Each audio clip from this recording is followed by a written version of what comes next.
దూల్పేట నాకు దూలు ఎక్కువ అయిందా బాగైందా ప్రతిదానికి over expression hi hello brothers, మరొక వీడియోతో మీ ముందుకు వచ్చాను. ఈ వీడియో నచ్చితే ఒక లైక్ వేసుకోండి, ఒక సబ్స్క్రైబ్ వేసుకోండి బ్రదర్స్. ఈ మధ్య కంటిన్యూగా లాంగ్ వీడియోస్ చేయక మన వీడియోస్ ని యూట్యూబ్ పుష్ చేయటం లేదు. షార్ట్ వీడియోస్ ఎక్కువ చేయటం వల్ల షార్ట్ వీడియోస్ గ్రోత్ ఎక్కువగా ఉంది. ఇక నుంచి లాంగ్ వీడియోస్ కంటిన్యూగా చేసి మళ్ళీ ఎక్కువ వ్యూస్ సాధించే దిశగా కొనసాగాలని కోరుకుంటున్నాను. మీరు తప్పకుండా లైక్ చేసి హైప్ బటన్ మీద ప్రెస్ చేయండి బ్రదర్స్. ఇక వీడియోలోకి వెళ్ళిపోదాం.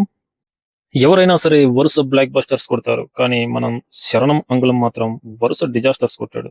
ఆచార్య మూవీ అట్టర్ ఫ్లాప్ అయితే మన గేమ్ చేంజర్ మూవీ గేమ్ లోనే లేకుండా పోయింది.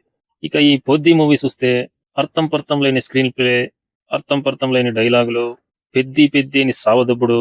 ఈ పెద్ది సినిమా కూడా ఫ్లాప్ లిస్ట్ లో చేరిపోయింది. వరుసగా 3 బ్లాక్ బస్టర్స్ కొట్టేశాడు మన శరణం అంగుళం.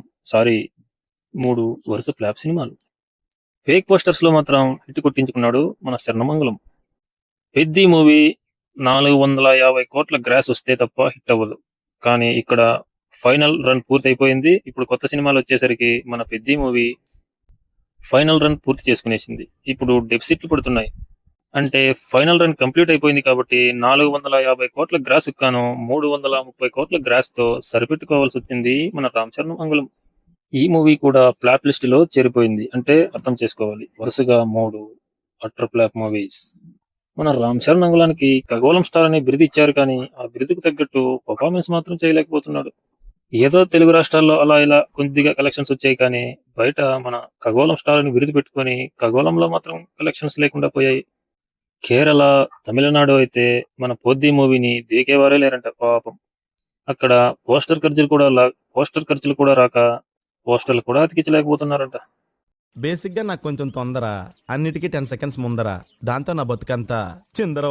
ఇక కేరళ, తమిళనాడు చూసుకుంటే ₹1 షేర్ వచ్చింది. అక్కడ పోస్టర్ ఖర్చులు కూడా రావట్లేదు పాపం మన పొద్ది మూవీకి. ఇక కర్ణాటకలో చూసుకుంటే 14 కోట్ల షేర్ వచ్చింది. హిందీలో చూసుకుంటే 10 కోట్ల షేర్ వచ్చింది. ఇది చాలా దారుణం. మన హీరోస్ హిందీలో అత్యధిక కలెక్షన్స్ సాధిస్తుంటే మన ఖగోళం స్టార్ మాత్రం ఖగోళం స్టార్ అని బిరుదు పెట్టుకున్నాడే, కానీ అందుకు తగ్గట్టు కలెక్షన్స్ మాత్రం రావటం లేదు. ఎందుకంటే అక్కడ ఫ్యాన్స్ ఉండాలిగా. ఫ్యాన్సే లేరు మన రామ్ చరణ్ అంగుళానికి, ఇక కలెక్షన్స్ ఎక్కడి నుంచి వస్తాయి? ఇలా పిఆర్ టీమ్స్ మాత్రం రామ్ చరణ్ అంగుళాన్ని ఖగోళ స్టార్ అని, భూగోళ స్టార్ అని బిరుదులు ఇచ్చేసుకుంటూ సంకనాకిస్తున్నారు పాపం రామ్ చరణ్ అంగుళాన్ని. అరే పిఆర్ టీంలు ఉన్నట్టు చెప్పండి రా మన అంగుళానికి. కలెక్షన్స్ రాకున్నా కూడా వచ్చినట్టు చెప్పి ఎందుకురా నాకిస్తారు? ఫేక్ పోస్టర్స్ చేసి రుద్దినంత మాత్రాన సినిమా హిట్ అయిపోతుందా? ఏం మాట్లాడుతున్నావురా? నరాలు కట్ అయిపోయింది. ట్రేడ్ లెక్కలకి, నిర్మాతల లెక్కలకి ఎంతో తేడా ఉంది. గేమ్ చేంజర్ మూవీకి అలాగే కలెక్షన్స్ ఫేక్ పోస్టర్లు దింపి పరువు పోగొట్టుకున్నారు. ఇప్పుడు ఈ పొద్ది మూవీ కూడా ఫేక్ పోస్టర్ల మీద ఫేక్ పోస్టర్లు దింపి ఉన్నది కూడా పోగొట్టుకుంటారేంట్రా బాబు అని వాపోతున్నారు ట్రేడ్ విశ్లేషకులు. ఈ పిఆర్ టీమ్స్, ఈ దగా అభిమానులు ఎన్టీఆర్ గారికి హిట్స్ లేవు, బాలయ్య బాబుకి హిట్స్ లేవు, బ్రేక్ ఈవెన్లు కాలేదు అని యదవసలు మాటలు చెప్తా ఉన్నారు. అరే ముందు మీ శరణమంగుళానికి ఒక బ్రేక్ ఈవెన్ హిట్ అయ్యేది ఇవ్వండ్రా బాబు. 3 అట్టర్ ఫ్లాప్ సినిమాలు చేసుకుని మూలుగుతున్నాడంట. మీరేమో సినిమాకు కలెక్షన్స్ రాకున్నా కూడా సినిమా హిట్ అయిపోయిందని ఎందుకురా బాబు జాలపైన రుద్దుతారు అని వాపోతున్నారు ట్రేడ్ విశ్లేషకులు. RRR మూవీలో రామ్ చరణ్ అంగుళము మెయిన్ హీరో అని డబ్బా కొట్టుకున్నారు. ఆ డబ్బాలు ఇప్పుడు ఏమయ్యాయిరా? 3 అట్టర్ ఫ్లాప్ సినిమాలు పడ్డాయి. అప్పుడు ఎవరు మెయిన్ హీరో? ఎన్టీఆర్ గారు దేవరాతో 565 కోట్ల గ్రాస్ సాధించారు. ఆ గ్రాస్ ని కొట్టాలంటే మీ శరణమంగళానికి ఇంకో 10 సినిమాలు పట్టొచ్చేమో. అప్పుడు కూడా డౌటే అంటున్నారు ట్రేడ్ విశ్లేషకులు. ఇప్పుడు చెప్పండి రా అబ్బాయిలు, ఎవరు సైడ్ క్యారెక్టరు? సైడ్ క్యారెక్టర్ ఉన్న వాళ్ళకి ఫ్లాప్స్ పడతాయి, మెయిన్ క్యారెక్టర్ ఉన్న వాళ్ళకి రికార్డులు పడతాయి. రికార్డులు పడింది ఎన్టీఆర్ గారికి, ఫ్లాప్స్ పడింది శరణమంగళకి. ఇప్పుడు ఎవరు సైడ్ హీరో? ఎవరు ఎవరు ఎవరు చెప్పండి రా అబ్బాయిలు అంటున్నారు ట్రేడ్ విశ్లేషకులు.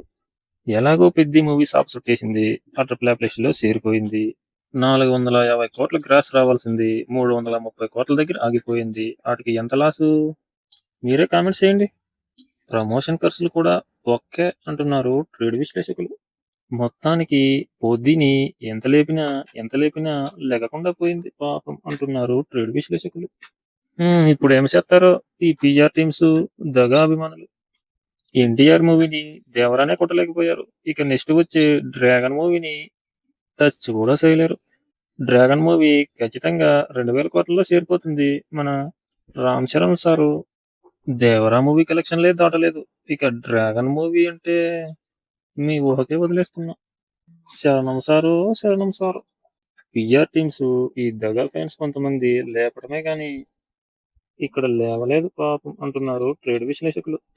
ఎనీవే, మనం ఫస్ట్ లో వీడియోతో చెప్పుకున్నట్టుగా ఇప్పుడు అస్సాంలో ల్యాండ్ అయిపోయింది. కింద పెట్టేశారు. Next cinema better luck. ఇప్పుడు వరుసగా 3 పోయాయి. ఇక 4వది ఏమైతుందో చూద్దాం. సైడ్ క్యారెక్టర్ ఎవరైంది తెలిసిపోయిందిగా. ఒక కామెంట్స్ చేసుకోండి. వరుస హిట్స్ కొడుతున్న ఎన్టీఆర్ ఇక్కడ, వరుస ఫ్లాప్స్ చేసుకుంటున్న మన చరణమంగళ ఇక్కడ. ఇద్దరికీ పోటీనా బుద్ధుండకల్లా అంటున్నారు ట్రేడ్ విశ్లేషకులు. ఓకే బ్రదర్స్, పోది మూవీ వెళ్ళిపోయింది, సబ్స్ వచ్చేసింది. 330 కోట్ల గ్రాస్ దగ్గర నిలిచిపోయింది. 450 కోట్ల గ్రాస్ గాను 350 కోట్ల దగ్గర ఆగిపోయింది. ఎంత loss? Comment, like, share, subscribe. జై జవాన్, ఓం నమ శివాయ, జై హింద్.